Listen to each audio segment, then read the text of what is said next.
The genre of the film, Whispering Echoes, is drama. We've already been through the conventions of drama, but just to go ahead and get a refresher, let's have a recap. We're going to start by the mise en scene. The mise en scene in typical drama films usually consist of dull lighting, which portray grittiness and bleak nature. There are a lot of close ups of characters to go ahead and show intimacy, or in fact, show something that's a lot more uncomfortable. There are low angle shots and high angle shots to portray strength and weakness among characters, and then there are clear shots and angles which show different groups within different situations. Drama films also have a lot of emphasis on makeup more than we know, and the makeup is usually done on characters to reflect real life people, as drama films indicate that they like to portray characters that are very real and they like to put them in situations that are very, very real. Narratively, at heart of a drama film, there is conflict. Conflict between two or more characters, or a conflict of a character within himself. There are character arcs that go by, which are usually completed when a character comes to some form of realization. Basically, to get what he wants, he does what he needs to do. This is a very common way of writing character arcs in drama films, and narratively, characters are what drive the plot forward. Drama films also have a lot of information given through two characters conversing and emotions. There's a lot of emphasis on emotions, and as we see the two characters converse, there's a lot of reverse shot going on, and a lot of these shots generally are very slow paced. They allow the audiences to go ahead and take in the entire scene. Typical drama films include props, which include things that are usually found in normal households. As drama films like to go ahead and portray the world as it is in real life, you have objects and props such as teacups, plates, cars, you have guns, poison, drugs, medicine, knives. A lot of these props actually make it into drama films, and that's yet another convention of drama films. The costumes in drama films are very similar to the makeup. They try to imitate real life. They try to copy real life. If it's a drama that's set in a old time period, then obviously they're going to go ahead and use dresses that were available in that time. If it's a modern drama story, then it might be clothing that you see every day on your street. If it's tackling a certain theme such as poverty, maybe the clothes are worn out, they're torn, they're dirty. If you are looking at a film that's set in a high rich class, well, the clothes might include something like a tux, a party dress, or a blazer. It really depends on what your theme of the narrative is and what the setting of your narrative is. Drama films can use real life locations such as schools, houses, offices, kitchen, malls, or any public places that you can find in real life. A lot of drama films actually rely on real life locations to cut back budgets. Typical characters in drama films basically include characters that are crucial to the plot. They help create tension and atmosphere, and a lot of the story actually relies on characters realizing who they are, what their purpose is, finishing their arcs, fighting each other, fighting their inner demons, fighting different conflicts, because at the heart of a drama's narrative there is always conflict, and usually characters are the one that create the conflict and inevitably solve the conflict. A lot of drama films also portray conflicts with the character, with himself. So basically a character might be fighting his inner thoughts, or it might be fighting a situation. That's possible as well.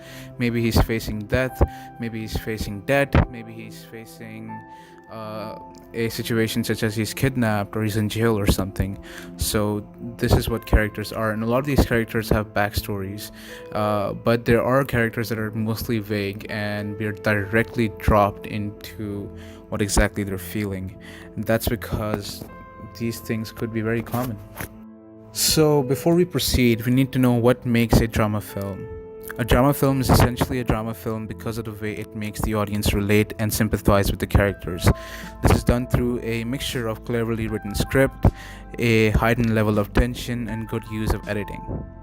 A drama film is usually structured in a very specific way in order to keep the audience's attention. It shouldn't be in a sequential order, but it can be in a way which it makes sense later on. Oftentimes, filmmakers use this technique to create confusion, such as in the case of Mr. Robot and Memento. We have a lot of example for drama films as well as television shows. You have shows which include the likes of Sherlock, Supernatural, Peaky Blinders. You have The Green Mile, Groundhog Day, which are all great examples of typical drama films. You have Inception, Interstellar, and Dunkirk to a lot of extent. And these drama films are, well, great examples because they're incredibly popular, and using them as guidelines to follow their conventions could be really, really beneficial for your product or your film. So now that we established what makes a drama film and what are its conventions, I think I'm fully prepared to go ahead and talk about how my film uses some of the conventions of drama and how it challenges them. After looking at some of the examples of typical drama films, I realized that they can be great blueprints for me to follow. Following these films would allow me to go ahead and create a good drama film, write a good narrative, and also create relatable characters.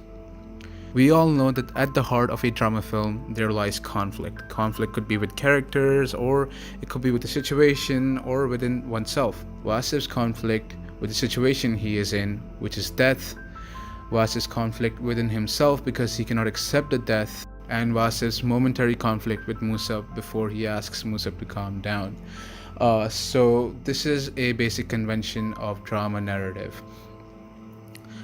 So typical drama films, like we said, there is conflict, and this conflict can only be solved when a character overcomes his arc, when he comes to some form of realization.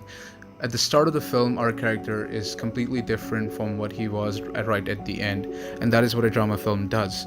So at the start of Whispering Echoes, Wasif is not accepting of the news. He's a lot loud, he's scared, he's confused, and he's very, very angry at the same time. And when Musab asks him to calm down, he gets even more angrier, and that is something that shows the current status of the character.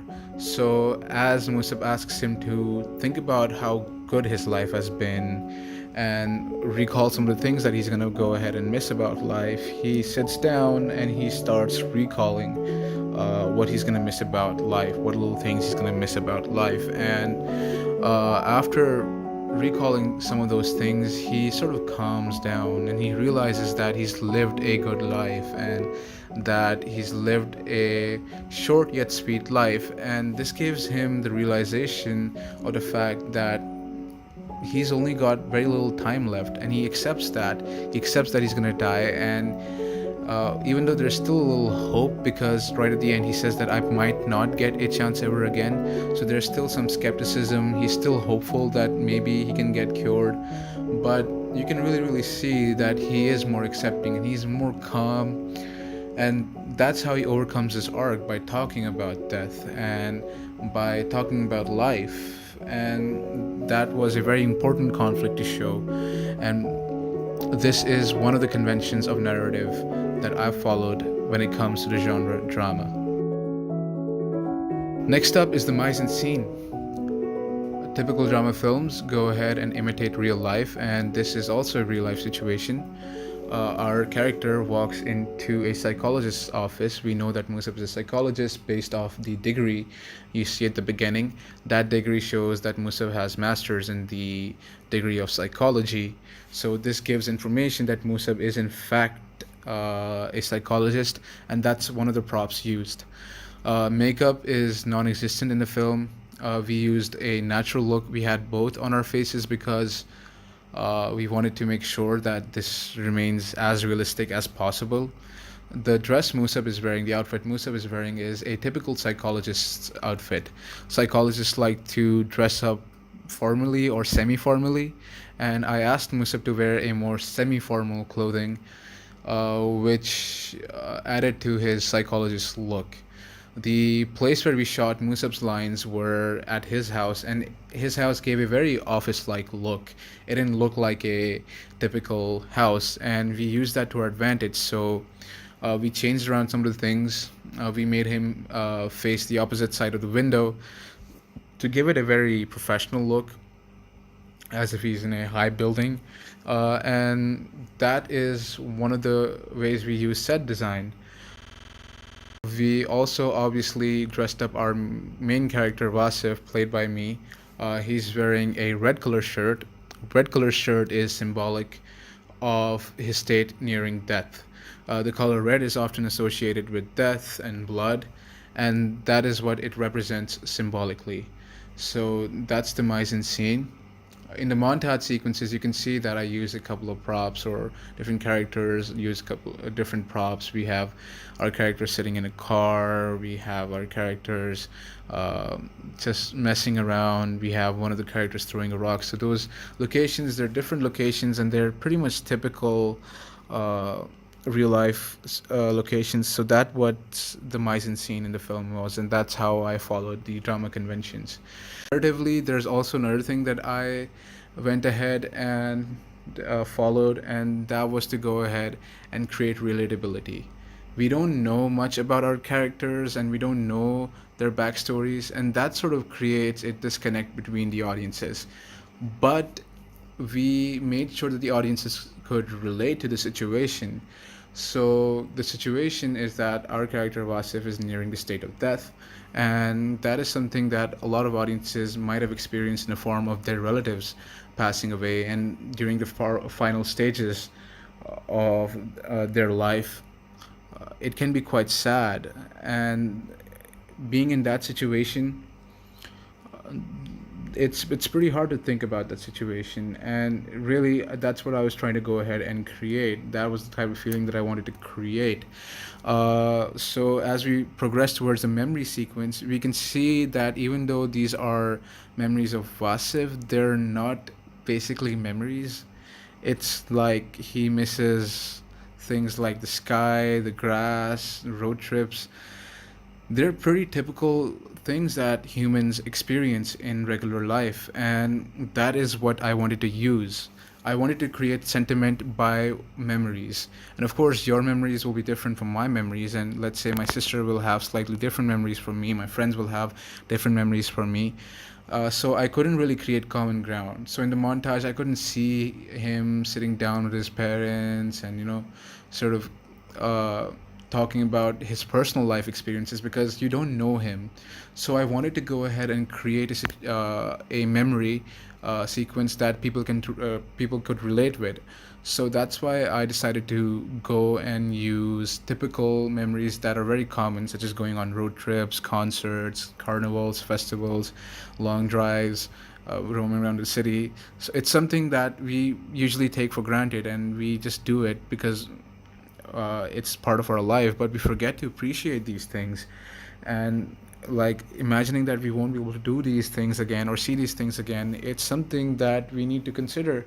And I wanted to create sentiment in that fashion. Creating sentiment through a montage of common memories was something that I wanted to do, and that's how I not only followed some of the conventions by creating relatability between the audience and the characters, but I also challenge it because technically you're not relating to the character, but you're relating to the character's situation. In a way, it also is a convention of drama because obviously it's a real life situation, but in a different way, its context is different because now you're not just relating to the character's situation, which is a real life situation, but you're also technically relating to the character. So that's one way that I challenge the convention. Typical drama films have a lot of slow paced shots. They usually have the audiences take in the shot, breathe it in, and sort of give them as much time as possible to take in all of the information without being too stale. In this film, we did have that during the conversation sequences where we had Musab and my character speak. You can see that we used medium shots and we used shot reverse shot, pretty typical of drama films where two characters are having conversation. But there was one place where the editing was different from your normal drama film, and that is the montage sequence. And typical films, especially drama films, don't have montages, and fast-paced montages are only there in action films. So to see one in a drama film, it is quite unique and something that's quite rare. And of course, there are drama films with montage sequences, but they're very, very slow compared to the sequence in my film. Of course, it's still slow compared to a lot of action montages, but it's definitely faster than a lot of montages we see in dramas. So in this entire montage sequence, I used quick cutting. They're very short cuts, and basically they lasted for 2 seconds and no more than 8 seconds, which was enough time to convey the information I was trying to give out and also create sentiment and emotion and progress the story forward. So that's how I challenged one of the conventions of drama, because drama films have very slow paced editing, but my film did have fast paced editing, so that's one way I challenged it. Of course, by the end of the sequence where my character comes towards the realization that yes, he is now nearing the state of death, that's where I use a very long take, and that is typical of drama films, so that's where I followed the convention or used the conventions. So that's mostly how I challenge the conventions of drama. And of course, during our shots, I followed the conventions, typical conventions. The shot reverse shot of Musab and I speaking, there being medium shots, medium close-ups, and even close-ups, especially during more intimate moments or during moments where our characters were saying something a little more emotional, such as in the last scene where you can see that when my character Wasif comes to realization that he is about to die and that he accepts the news, you can see the camera is a little closer to him than it previously was, and that was because what he's saying is a lot more emotional. So that was something that we had to consider. I wanted to keep the camera close enough where it feels intimate and it feels emotional, but not too close where it just feels creepy and the audiences would feel uncomfortable and they would want to like back out all of a sudden, like sort of get away from the close up. So I wanted to create that kind of sensation where, or feeling that where the audiences feel like they are relating and they're having a pretty emotional conversation with the character. In terms of the music is again a typical drama convention. Drama films have emotional music that plays right at the background. The emotional music adds weight to the emotions gone ahead and conveyed by the actors. It adds weight to the dialogue conveyed by the actors. And using slow-paced, orchestral, low-pitched music was the way to go, because adding funky or fast-paced or horror film music would totally ruin the moment. So that's another way that I use the convention of drama films.